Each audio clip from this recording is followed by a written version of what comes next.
Hello student, তোমরা যারা ক্যালকাটা ইউনিভার্সিটির আন্ডারে থার্ড সেমিস্টারের ছাত্রছাত্রী আছো এবং তোমাদের রাষ্ট্রবিজ্ঞান সাবজেক্টে অনার্স আছে, তোমাদের জন্য আজকে ক্লাসটা খুবই গুরুত্বপূর্ণ।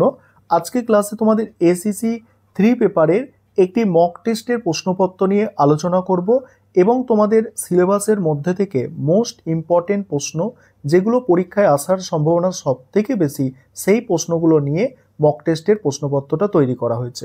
তোমরা মক টেস্টের প্রশ্নপত্রটা দেখে নাও। প্রথমেই তোমাদের এসএসসি পেপারে তোমাদের 50 নম্বরের তো পরীক্ষা হয়, প্রথমেই 2 নম্বরের প্রশ্ন 5টা লিখতে হয়, অর্থাৎ 10 নম্বর টোটাল থাকে।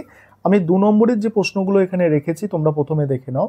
আর তোমরা যারা ইংলিশ ভার্সনের স্টুডেন্ট আছো তোমরাও আজকে ক্লাসটা দেখো, কারণ তোমরা এই মক টেস্টের প্রশ্নপত্রটা ইংলিশেও পেয়ে যাবে। দেখো, প্রথম প্রশ্ন, ভারতের সংবিধানে 249 নম্বর ধারাটির গুরুত্ব কি? তারপরে আছে আইনসভার মর্যাদা হ্রাসের একটি কারণ উল্লেখ করো। তারপরে ছায়া মন্ত্রিসভা কি? তারপরে আছে ভারতীয় সংবিধানে 356 নম্বর ধারাটি উল্লেখ করো। নেক্সট, অর্থ বিল কে নিরূপণ করে? বিলের তৃতীয় পার্ট কি? গিলোটিন কি?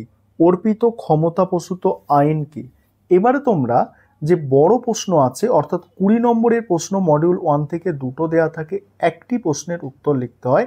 20 নম্বরের প্রশ্ন আমি মডিউল 1 থেকে যেগুলো দিয়েছি দেখো।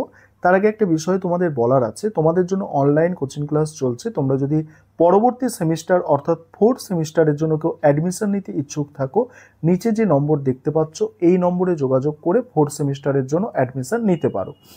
দেখো, এখানে দেখো, ভারতীয় সংসদের বিশেষ অধিকার ও অব্যাহতি। পরের প্রশ্ন আছে জেলা পরিষদের গঠন ও কার্যাবলী, তার সঙ্গেই জেলা পরিষদের সভাপতির কার্যাবলী। পরের প্রশ্ন দেখো, অর্থ বিল পাসের পদ্ধতি আলোচনা করো। নেক্সট আছে দেখো, ভারতীয় সংসদে কমিটি ব্যবস্থা সম্পর্কে আলোচনা করো। এবার তোমরা যারা ইংলিশ ভার্সনের স্টুডেন্ট আছো তোমরা প্রশ্নগুলো দেখে নাও, আমি স্ক্রল করে যাচ্ছি, তোমরা দেখে নাও, প্রশ্নগুলো দেখে নাও।